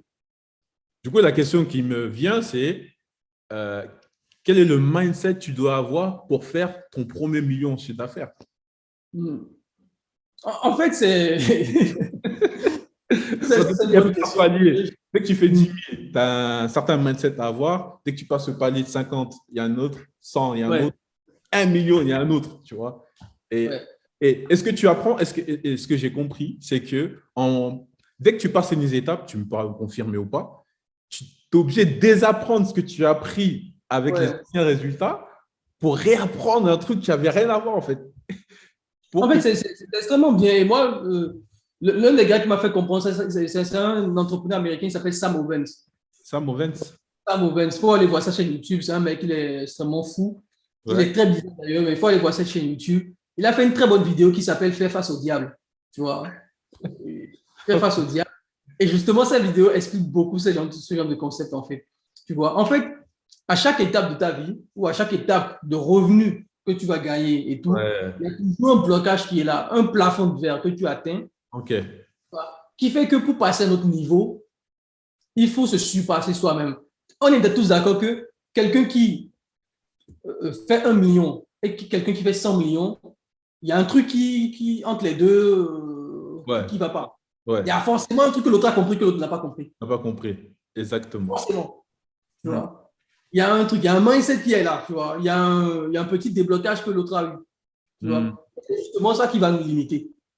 Tu vois? Le mindset qu'il faut avoir pour faire 1 million, en tout cas par rapport à moi, mon expérience personnelle, tu vois, des chiffres qu'on a pu réaliser, c'est vraiment, je dirais, comment je dis, c'est le courage en fait. Je ne sais pas si je vais parler de mindset, mais je vais beaucoup plus parler de courage. Parce que ça demande énormément de courage de lancer un business et de voir les choses se passer, de voir qu'on gagne de l'argent et de ne pas foutre la merde. Sincèrement. Et de ne pas foutre la merde. Peut-être que c'est, pour certaines personnes, je pense que pour certaines personnes, c'est naturel. Et pour d'autres personnes, ce n'est pas du tout naturel. Et ça a à voir aussi avec l'éducation qu'on a reçue. L'éducation dans le style où on te dit, ah non, reste dans ton coin. L'éducation aussi religieuse, où on te dit que, surtout dans le christianisme, où on te dit que non, que les riches vont aller en enfer. Ou des trucs comme ça, tu vois. Donc ça a beaucoup à voir aussi avec ta vie de famille, on te dit non. Il faut, surtout africaine, où en Afrique, on nous dit souvent, quand tu es riche, il faut te cacher. Moi, je vois beaucoup d'étudiants, et surtout, vu que dans mes coachings, c'est beaucoup d'Africains, beaucoup de personnes qui refusent de faire des témoignages parce qu'ils ont peur, ils ne veulent pas montrer leur tête. Parce qu'ils sont persuadés que peut-être qu'on va les tuer, qu'on va faire ci, qu'on va faire ça. Donc, tout ça, et souvent, je leur dis, les gars, si vous êtes persuadés que si vous devenez riche, on va vous tuer, mais vous ne serez jamais riche. Parce que mentalement, tu t'es foutu un blocage à toi-même. Donc, à chaque fois où tu vas approcher la richesse, ça dépend de quoi être riche. Ça peut être la richesse matérielle ou la richesse immatérielle, le bonheur, la famille, peu importe. Mais à chaque fois où tu vas t'approcher de ce niveau-là, ce blocage va être là parce que tu l'as déjà associé à un aspect négatif. Ouais. Parce que les riches sont des salauds, les riches vont se prendre, ils sont égoïstes, ils sont arrogants, ils sont ci, ils sont ça. Ou soit, les riches, forcément, ils sont corrompus, ils sont dans la corruption, ils ont dû faire du mal pour avoir l'argent qu'ils ont gagné, etc. Ou soit, si je deviens riche, ma famille va me faire gris-gris, va me marabouter. Oui, c'est surtout la mentalité africaine, ça. Va me marabouter, etc. Et moi, je leur dis, mais si moi je suis sur YouTube, je serais bien mort alors. Vu tout ce que je raconte sur YouTube. Il y a plein d'Africains qui sont de l'argent et sont toujours vivants. Ils sont tous vivants. Pourquoi on ne les tue pas ceux-là d'abord et c'est moi, on va venir tuer? Ouais. Donc, c'est extrêmement important. Il y a ce blocage déjà qui fait que beaucoup de gens vont être limités dans ce qu'ils font, alors qu'ils ont les compétences et qu'ils ont les moyens de le faire. Et surtout, je pense qu'au-delà de ça, ils ont le moyen d'aider d'autres personnes. Et un simple témoignage, il ne peut même pas obligé de faire comme toi, créer sa chaîne YouTube. Juste un simple témoignage, il peut aider déjà à sortir de la merde. Exactement. Tu vois, c'est ça qui est… et aussi, comment je vais dire, moi, je suis persuadé qu'en tant qu'Africain en Europe, tu vois, notre mission, c'est de faire de l'argent. Il n'y a pas autre chose. Tu vois, c'est pas d'aller danser, c'est pas d'aller à la fête, c'est pas d'aller faire tout ça. Notre mission doit avoir un seul objectif, c'est de faire en sorte de sortir la communauté de la pauvreté. C'est tout. C'est une seule mission, tu vois. Moi, je suis persuadé que c'est ce qu'on doit faire normalement. Maintenant, c'est à chacun de définir de quelle façon il va faire cette mission-là. Tu vois, parce que si on doit extrapoler, dire par exemple que voilà, on veut aider l'Afrique, parce que souvent, les gens sont dans la diaspora, beaucoup d'Africains sont dans la diaspora, et sont là donner des leçons morales sur l'Afrique. Oui, il faut aider l'Afrique, il faut… Alors qu'eux-mêmes, en Europe, ils ont une vie de merde. Voilà. Donc, moi, je dis, avant d'avoir la prétention d'aller aider qui que ce soit, il faut que toi-même, tu sortes de la pauvreté. Que tu sortes de la pauvreté. Et il y a une phrase qui m'est restée en tête souvent, c'est le meilleur moyen d'aider les pauvres, c'est de ne pas en faire partie. De ne pas en faire partie. C'est le meilleur moyen d'aider les pauvres, de ne pas en faire partie. Donc, c'est extrêmement important d'aller vers la liberté financière. Peu importe, ça peut être dans le salariat. Il y a des gens, j'ai des amis qui sont freelanceurs, salariés, qui gagnent 15 000 euros par mois, 20 000 euros par mois. Ça peut être dans ça. Ça peut être dans d'autres types d'entrepreneuriat physique ou d'autres types d'entrepreneuriat en ligne, comme ce qu'on fait et tout. Mais c'est extrêmement important de comprendre ces mécanismes, de débloquer ces trucs-là qu'on a dans la tête, tu vois, qui justement va nous pousser à la réussite. Moi, je suis persuadé que notre communauté, en tout cas, c'est un problème de mindset, il n'y a pas autre chose. Parce qu'ils sont compétents, ils sont brillants. Et s'ils n'arrivent pas vraiment à être où ils sont, c'est forcément une question de mindset. Ouais. Et du coup, la question qui vient derrière, avant qu'on se quitte, qu'est-ce que tu penses? Parce que moi, je suis né ici, on va dire, parce que je suis arrivé à 3 ans, mais c'est comme si j'étais né ici. Ouais. Il y a des personnes de la communauté qui sont nées ici, ils ont tout. Ils ont le confort qu'il y a et que toi, tu n'as pas eu peut-être en Afrique. Et là, dans les interviews, j'ai remarqué, là, c'est souvent les blédards, là, parce que j'ai mon oncle, pareil, il était étudiant, il a réussi dans le marketing relationnel. Augustin, pareil, il vient du bled, il est venu ici. Enfin, sur les 4 interviews, il y en a un avec Sidney Si, lui, il est vraiment resté ici. Mais sur les 3, il sort du bled, en fait. Il sort du bled et j'ai l'impression que c'est eux qui nous donnent l'exemple, alors que nous, on est ici, on a tout. On a toutes les informations, on a Internet à gogo, on a l'électricité à gogo. Et j'ai l'impression que on ne fait rien, en fait. Tu vois, en fait, je ne sais pas qu'est-ce que tu penses. C'est une grosse question qui mérite toute une vidéo ou un débat dessus et qui peut être contradictoire. Mais moi, j'ai réfléchi sur la question. Il y a différents facteurs. Je vais laisser tomber le facteur politique de la France immigrationnistes. Oui, on n'est pas dedans. Non, on va laisser. On va dire, OK, on laisse les facteurs externes qui ont créé un environnement qui ont fait que les Noirs en France ont du mal à réussir. On va laisser ces facteurs-là. On va se baser sur nous-mêmes. Tu vois, on va prendre nos responsabilités. Moi, personnellement, ce que j'ai remarqué quand je suis venu en France aussi, parce que j'ai beaucoup travaillé dans les supermarchés. Tu vois, j'ai fait Monoprix, Leclerc. J'ai fait au moins 3 Monoprix différents. Leclerc aussi, qui était à côté de chez moi. Et j'ai fait des intérims dans plusieurs autres marchés, Casino, etc. Et ce que j'ai remarqué, il y avait beaucoup d'Africains nés ici qui travaillaient là-bas. Et moi, ça me paraissait bizarre, en fait. Et souvent, quand ils me disaient, mais tu fais quoi? Ils disaient que j'étais dans une école d'ingé et tout. Et que les gars étaient en CDI à Monoprix. Moi, je me disais, mais les gars, comment tu peux être né en France alors que nous, on nous fatigue en Afrique, que la France, c'est là-bas, que l'argent pousse dans les arbres. Ouais. Tu vois, la France, c'est le paradis et tout. Et que toi, tu viens que tu es à Monoprix. J'ai rien contre ceux qui sont à Monoprix, j'ai travaillé là-bas. Tu vois, l'idée n'est pas de dire que c'est un sous-métier ou pas. Oui. Mais moi, ça m'a toujours paru bizarre. Et l'une des réponses à ça, c'est parce que quand tu es dans le confort, tu ne te rends pas compte que tu peux faire plus. Tu vois? Quand tu viens d'un milieu, quand tu prends Augustin ou tu prends moi, etc., tu viens d'un milieu où il y a un manque. Il y a beaucoup de choses que tu n'as pas eu. Tu vois, moi, je n'ai jamais eu de PlayStation dans ma vie. Je n'ai jamais eu de Game Boy, tu vois, des trucs comme ça. Je pense que j'ai eu Game Boy, c'était une tante qui avait donné ça à mon cousin me l'avait passé, bref, j'ai une partie de ma famille, ils sont pétés de thunes, et mon cousin m'avait passé, etc. Bref. Donc, moi, je n'ai pas forcément vécu dans un milieu où j'ai tout. Et quand tu vis dans un milieu où tu as tout, tu n'es pas focalisé, tu n'as pas l'énergie pour dire que tu vas aller te bagarrer, tu vois, tu vas aller te battre pour réussir, en fait. Parce qu'il faut dire aussi que, et c'est ça le problème en France, moi je pense, la France est une société égalitaire. Peu importe ce qu'on en pense. Tu vois, quelqu'un qui est au SMIC peut bien vivre. Quelqu'un qui est au RSA peut bien vivre. En Afrique, il n'y a pas de RSA, il n'y a pas de SMIC. Tu n'as pas d'argent, tu meurs. Bien évidemment, il y a la solidarité familiale, etc. Mais tu n'as pas de l'argent, tu n'as rien. Donc, tu réfléchis autrement. Tu vois? Ça, c'est l'un des premiers trucs. Les gens, ceux qui sont nés ici, sont dans un confort. Et ils ne peuvent pas le réaliser parce que la plupart même des gens qui sont nés ici ne sont jamais allés en Afrique.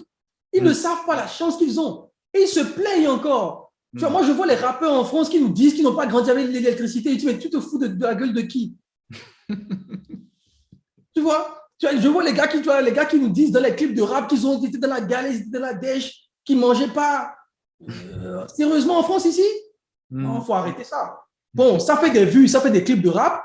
Mais ces gens-là n'ont jamais mis pied en Afrique.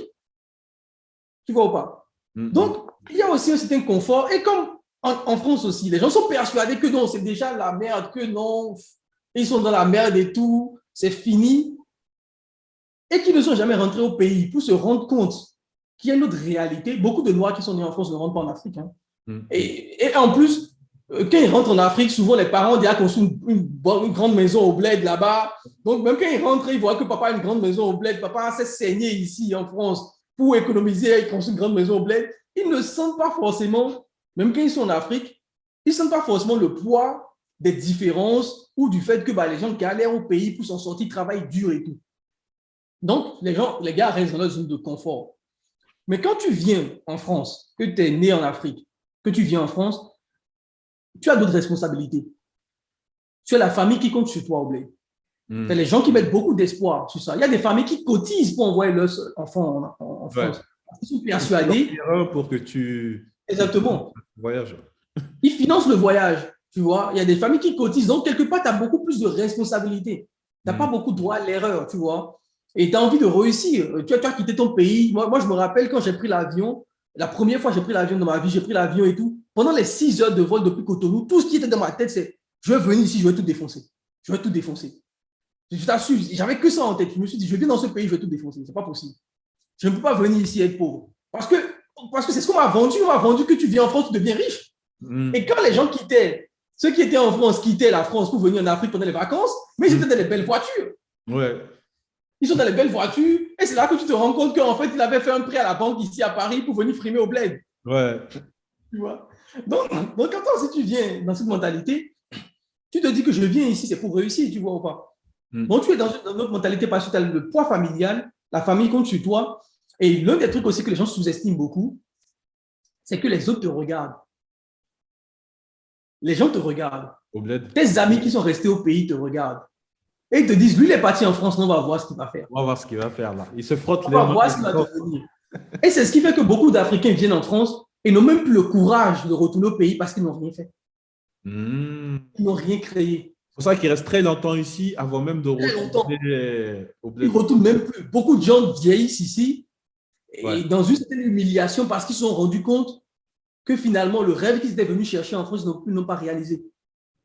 Ouais.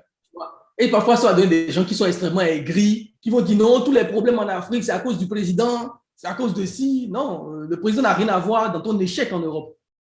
Ouais. Tu vois?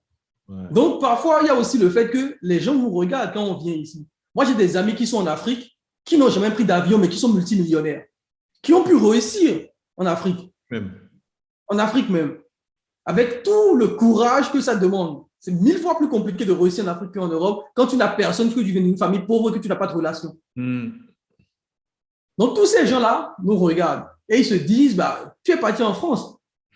Et tu pars en France, tu n'as même pas construit une seule baraque pour ta famille au pays. Tu n'as même rien fait. Donc, tu as tout ça, en fait, qui fait que beaucoup de gens, lorsqu'ils vont venir ici, ils vont être beaucoup plus agressifs. Ils vont travailler beaucoup plus dur parce qu'ils ont beaucoup de choses qui les attendent derrière. Ils ont les gens qui les regardent, tu vois. Ils ont de la famille à soutenir. Tu vois. Ils ont des responsabilités, tu vois. Voilà, donc c'est ça qui fait aussi la différence entre quelqu'un qui est né en France, qui n'a pas tout ce poids, dans un système assez égalitaire, qui fait que même quand tu es au chômage, tu n'es pas forcément à la rue, on peut t'aider, tu as les aides un peu partout. Il y a tellement d'aides. Donc, sincèrement, moi, j'en ai beaucoup bénéficié quand j'étais étudiant, même étudiant étranger. Il y a tellement d'aides en France, les gens ne sous-estiment même pas le nombre d'aides qu'il y a dans ce pays. L'État, on peut tout dire de l'État français, mais ils font tout pour vous sortir de la merde. C'est un truc de fou. Ils font tout. Tu as la sécu, tu as les trucs où les gens vont t'aider, les foyers, etc. Tu vois? Donc, quand tu es dans un système comme ça, tu restes dans ta zone de confort. Je pense que le problème de beaucoup d'Africains nés en France, c'est vraiment parce qu'ils restent dans leur zone de confort. Et aussi, il y a un deuxième problème d'éducation. Je pense que les parents qui ont les enfants ici n'ont pas donné cette soif qu'eux, ils avaient quand ils sont venus ici. Ils n'ont pas pu le retransmettre à leurs enfants. Et ça peut être compréhensible parce que tu viens dans un pays où tu travailles dur. Tu as travaillé dur, tu as peut-être travaillé dans les usines, etc. Tu te dis que voilà, tu fais confiance à l'État, que ton enfant ira à l'école publique, etc., et qu'il va donner quelque chose demain. Donc, tu n'as pas non plus envie qu'il soit à l'usine comme toi. Donc, les parents africains aussi n'ont pas transmis à leurs enfants, je pense, cette soif de, je ne vais pas dire de vengeance, mais cette énergie, cette hargne, en fait, pour que les gars puissent travailler dur, comme les autres communautés, finalement, les Asiatiques, les Indiens qui sont, tu vois, qui charbonnent, etc., qui arrivent à monter des business entre eux, arrivent à créer toute une économie dans leur communauté que nous n'arrivons pas à faire parce que quelque part, tout doit partir de l'éducation des enfants. Je pense que c'est extrêmement important que les Noirs de France qui sont nés ici éduquent bien leurs enfants. Moi, j'ai donné beaucoup de cours de maths en France. Tu vas chez les Blancs, tu comprends tout de suite que les Blancs ne sont pas là pour rigoler. Je te dis parfois, le papa, il vient t'asseoir à côté de toi quand tu donnes des cours de maths à son fils. Il contrôle, il t'appelle. Ah, et Pierre, comment il a fait? Est-ce qu'il a bien compris? Etc. À ça, moment, te harcèle. Ah oui, s'il vous plaît, venez, et Pierre a tel problème. Tu vois, dans la famille africaine, c'est même pas où se trouve le petit. C'est même pas où se trouve le petit. Mais c'est la vérité. Ah ouais. Il sait même pas où se trouve le petit. Les parents sont déconnectés complètement de l'éducation de leurs enfants, tu vois. Ouais. Il sait même pas où il se trouve. Tu vois. Donc, il y a beaucoup, beaucoup de problèmes. Je pense que c'est tout un sujet qu'on. Ouais, ça mérite un live complet. Ça mérite un live complet, ça, c'est ce sujet-là. Y a pas un peu, mais de manière générale, je pense que c'est juste que d'autres sont dans la zone de confort, d'autres n'ont pas le choix. Ils doivent évoluer, ils doivent aider la famille, ils doivent faire truc là, charbonner, parce que tu viens dans un autre pays qui n'est pas le tien et tu dois te mettre dans une configuration où tu dois te battre, en fait. Voilà. Ok. Donc, merci pour ton retour d'expérience vraiment intéressant et à la fin, là, à parler de choses, de faits de société africaines vraiment concrets. Et est-ce que tu aurais un petit mot de la fin pour vraiment conclure cette interview extraordinaire.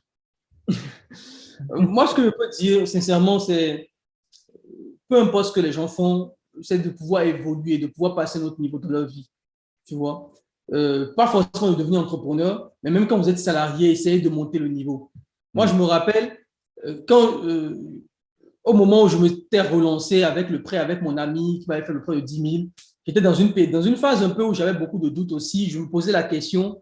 Et à l'époque, ce que j'avais fait, je me suis dit, OK, là, j'ai deux choix. Soit je réussis dans ce business, je deviens entrepreneur, soit je deviens un super salarié. Donc, à l'époque, j'avais commencé à passer toutes les certifications. J'avais déjà vu avec un ami pour devenir freelance, etc., etc. Je me suis dit, je laisse tomber toutes ces histoires de oui, je n'aime pas l'entreprise, je n'aime pas comment on me parle, je ferme ma gueule, je deviens extraverti, je vais à tous les after-work, je lèche les bottes s'il faut, mais je deviens un super salarié, ça c'est clair. Tu vois, donc, l'idée c'est quoi? C'est peu importe ce que vous faites, vous pouvez même dans votre boulot actuel évoluer. Tu vois, changer de vie, passer de l'étape 0 à l'étape numéro 1. Tu vois, c'est extrêmement important. Et après, maintenant, définir le type de vie que vous voulez mener. Est-ce que vous voulez rester dans le salariat? Est-ce que vous voulez aller dans l'entrepreneuriat? Est-ce que vous voulez vous former pour gagner plus? Ou peut-être que ce n'est pas forcément l'argent qui intéresse les gens, peut-être que c'est d'autres choses qui intéressent les gens. Mais le plus important, c'est de se demander la question, on est venu ici pour faire quoi? Qu'est-ce qu'on est venu faire sur cette planète? Je pense que c'est une question que beaucoup de gens ne savent pas répondre. Est-ce que c'est juste on est venu ici pour être des spectateurs, tu vois, ou on est venu pour laisser une certaine empreinte? Moi, je pense que je suis venu pour laisser une certaine empreinte, pour laisser un truc. Tu vois, je ne sais pas encore quoi, mais je me dis que c'est important de laisser un truc. C'est important de créer une certaine... Je dirais que mon rêve ultime serait de créer une dynastie, tu vois. C'est un peu comme ces familles européennes, Rothschild, qui sont des multimillionnaires depuis 500 ans.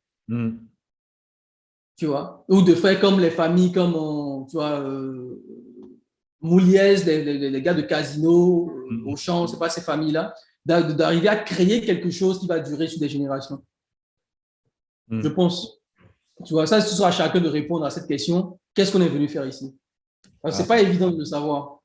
Et quand tu sais ce que tu es venu faire ici, je pense que tu mets l'énergie justement pour accomplir cette chose. Est-ce que tu es venu impacter des gens? Moi, j'ai beaucoup de gens qui sont venus en coaching en me disant, voilà, j'ai envie de construire un orphelinat en Afrique parce que dans mon village, on avait tel problème, j'ai envie d'aider la famille au pays, etc. C'est pour ça que je veux me lancer dans le business en ligne. Beaucoup de gens disent c'est parce qu'ils ont envie de lancer quelque chose. Je pense beaucoup, surtout pour l'audience que moi j'ai, l'audience africaine.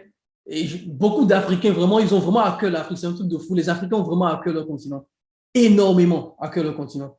Ça les touche dans leur être, vraiment. Et beaucoup de gens, lorsqu'ils viennent faire un business en ligne, c'est quelque part pour apporter quelque chose à ce continent. Tu vois? Et je pense que c'est l'une des plus belles missions. On ne peut pas rester dans un monde égoïste, individualiste, en disant, bon, de toute façon, on va tous mourir et qu'on va partir, etc. Tu vois, ça ne marche pas comme ça.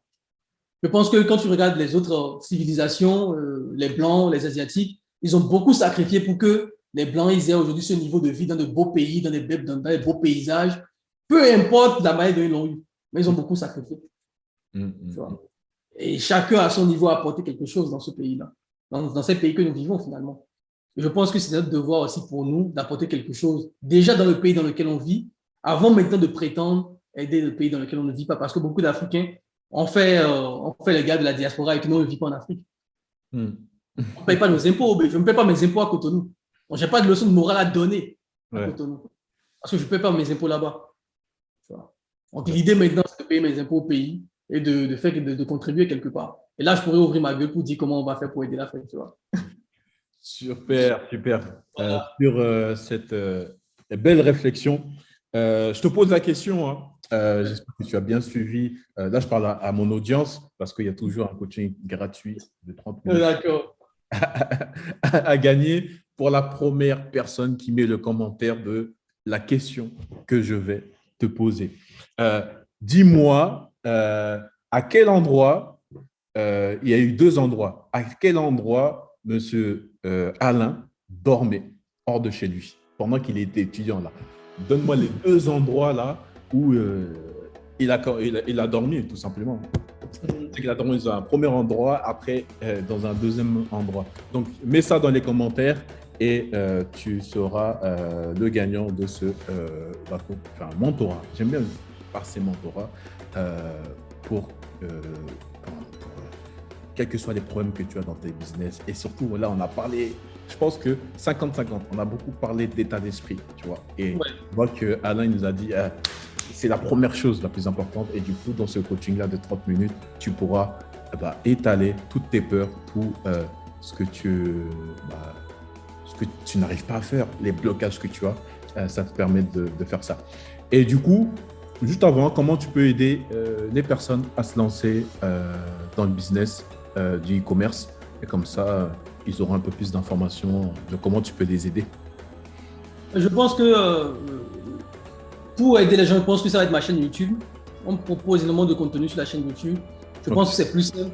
Pour ceux qui veulent me connaître ce que je fais, comment on fait les choses, c'est vraiment les stratégies qu'on utilise. Ils auront les liens dans la description de ta vidéo. Il n'y a pas de souci. Ils peuvent me contacter sur YouTube. Regardez mes vidéos, ça leur permet justement de voir un peu ce que je fais, ce que je propose. Et s'ils veulent aller plus loin, plus se lancer dans l'e-commerce, ils ont tous les liens dans la description de mes vidéos YouTube pour me contacter, pour que je puisse les aider. Ok. Merci. Super. Merci beaucoup. Et à la prochaine, hein, Personne Store. Et j'espère que tu passeras à l'action après ça. Tu vois, tu vas arrêter de procrastiner, de remettre à demain. Allez, il y a des hommes d'action ici. Fonce. En tout cas, merci Alain. Merci beaucoup à toi. Ciao. À la prochaine. À la prochaine. Bye bye.